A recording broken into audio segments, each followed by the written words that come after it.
Hi hello नमस्कार सर्वांना. आजपासून आपल्या या चॅनलवर एक नवीन लव्ह स्टोरी सुरू करत आहोत आणि या स्टोरीचं नाव आहे प्रेमाची अनोखी गोष्ट. तर मंडळी, या स्टोरीचे पुढचे कोणतेही भाग मिस करायचे नसतील तर आजच आपल्या चॅनलला सबस्क्राईब करून घ्या, जेणेकरून प्रत्येक भागाचं नोटिफिकेशन तुम्हाला येत राहील. चला तर मग वळूया आपल्या आजच्या पहिल्या भागाकडे. पुण्यातील त्या जुन्या पण देखण्या अपार्टमेंटच्या 3ऱ्या मजल्यावर रियाज बेकिंग अँड हँडमेड आर्ट हा छोटासा स्टुडिओ होता. बाहेरून पाहणाऱ्याला ते फक्त एक साधे घर वाटायचे, पण आतमध्ये पाऊल ठेवताच एका वेगळ्याच जगामध्ये आल्यासारखा भास व्हायचा. हवेमध्ये नेहमीच व्हॅनिला, दालचिनी आणि ताज्या बेक केलेल्या केकचा एक गोड सुखावणारा सुगंध रेंगाळत असायचा. भिंतीवर वेगवेगळ्या पेस्टल रंगाचे शेड्स होते, ज्यावर रियाने स्वतः हाताने रेखाटलेली काही चित्रे आणि काही सुंदर कोट्स लावले होते. खोलीच्या एका कोपऱ्यामध्ये एक मोठे टेबल होते, ज्यावर ओव्हन, वेगवेगळ्या आकारांचे मोल्ड्स, रंगीबेरंगी रिबन्स, क्राफ्ट पेपर्स आणि बेकिंगचे इतर सामान विखुरलेले होते. खिडकीतून येणारी सकाळची कोवळी ऊन थेट त्या टेबलावर पडत होती, ज्यामुळे तिथले वातावरण अजूनच जिवंत वाटत होते. रिया टेबलासमोर उभी होती. तिने तिचे लांब काळेभोर केस पाठीवर एका साध्या क्लचरने बांधलेले होते. तिच्या अंगावर एक हलका निळा एप्रन होता, ज्यावर पिठाचे आणि रंगाचे काही डाग पडलेले होते. तिचे डोळे पूर्णपणे तिच्या कामावर केंद्रित होते. आज तिच्या या छोट्याशा होम बिझनेसला बरोबर 1 वर्ष पूर्ण झालं होतं. या एका वर्षामध्ये तिने प्रचंड मेहनत घेतली होती. वडिलांच्या निधनानंतर घरची आर्थिक परिस्थिती सांभाळताना तिने तिच्या या छंदालाच तिचे करिअर बनवले होते. तिच्या हातामध्ये एक आयसिंग बॅग होती, ज्यामधून ती एका मोठ्या चॉकलेट केकवर अतिशय नाजूकपणे happy first anniversary to us असे लिहित होती. तिचे हात अजिबात थरथरत नव्हते. वर्षभराच्या सरावाने तिच्या कामामध्ये एक वेगळी सफाई आणली होती. केक पूर्ण झाल्यावर तिने मागे सरकून एका तृप्त नजरेने त्या केककडे पाहिले. तिच्या ओठांवर एक छान डिंपल पडणारे हसू आले. तिने मोबाईल उचलला आणि केकचा एक सुंदर फोटो काढून सोशल मीडिया पेजवर अपलोड केला आणि कॅप्शन दिले, 1 वर्ष, हजारो आठवणी आणि खूप सारं प्रेम. थँक्यू पुणे. तेवढ्यात तिचा फोन व्हायब्रेट झाला. स्क्रीनवर नाव चमकलं, नील.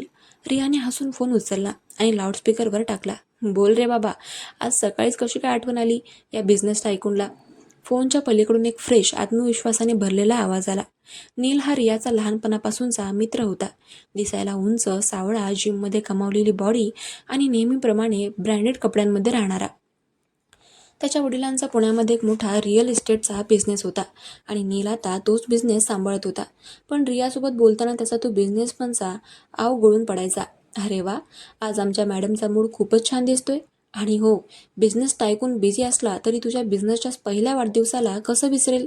Congratulations Riya, proud of you यार, नील म्हणाला. त्याच्या आवाजामध्ये एक वेगळाच अभिमान होता. Thank you so much Neel. तू सुरुवातीला सपोर्ट केला नसतास तर कदाचित मी इथपर्यंत पोहोचूच शकले नसते. रियाने केकवर काही स्प्रिंकल टाकत म्हटले. अरे त्यात काय मोठं.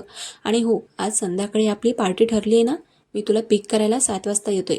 नो एक्सक्युजेस, नीलने हक्काने सांगितलं. हो नक्की, मी तयार राहीन, रिया म्हणाली. चल, मला एका साईटवर जायचे, संध्याकाळी भेटू, बाय, असे म्हणून नीलने फोन ठेवला. रियाने फोन बाजूला ठेवला आणि ती ऑर्डर पॅक करण्याच्या तयारीला लागली. नील नेहमीच तिच्या पाठीशी खंबीरपणे उभा राहिला होता.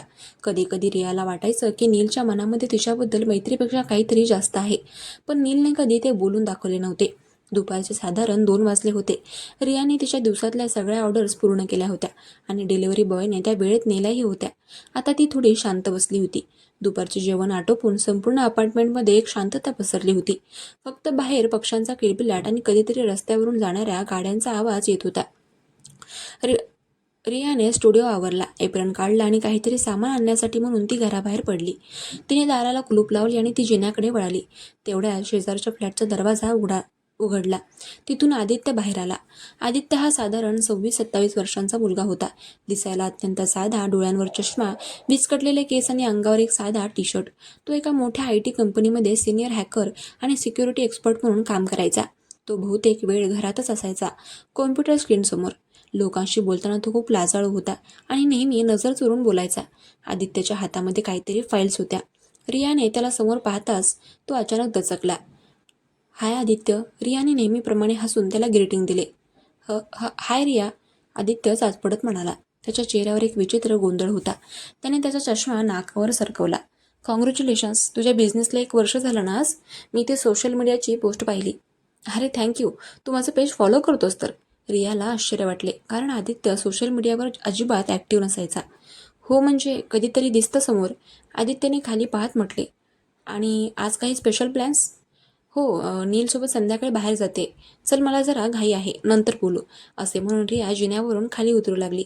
आदित्य तिथेच उभा राहून तिच्याकडे पाहत राहिला. त्याच्या डोळ्यांमध्ये एक अनामिक शांतता होती, पण त्यासोबतच काहीतरी गुपित दडल्यासारखे वाटत होते. रिया खाली जाईपर्यंत तो तसाच उभा होता आणि ती दिसेनाशी झाल्यावर त्याने एक मोठा श्वास घेतला आणि तो आपल्या घरामध्ये निघून गेला. संध्याकाळचे 6:30 वाजले होते. बाहेर अंधार पडायला सुरुवात झाली होती आणि आकाशामध्ये हलका तांबूस रंग पसरला होता. रियाने पार्टीसाठी एक सुंदर पेस्टल पिंक रंगाचा वन पीस घातला होता. तिने तिचे केस मोकळे सोडले होते. ती आरशामध्ये स्वतःला पाहत होती. ती खूप सुंदर दिसत होती, पण तिच्या चेहऱ्यावर एक प्रकारची उत्सुकता होती. तेवढ्यात दारावरची बेल वाजली. रियाला वाटले नील आला असेल. तिने तिची पर्स उचलली आणि हसत हसत दरवाजा उघडला, पण दाराबाहेर कोणीच नव्हते. जिन्यातून पूर्णपणे शांतता होती. नील, तू आहेस का तिथे? चेष्टा नको करू हा. रियाने बाहेर डोकावून पाहत हाक मारली, पण कोणताही प्रतिसाद आला नाही. तिची नजर अचानक खाली जमिनीकडे गेली.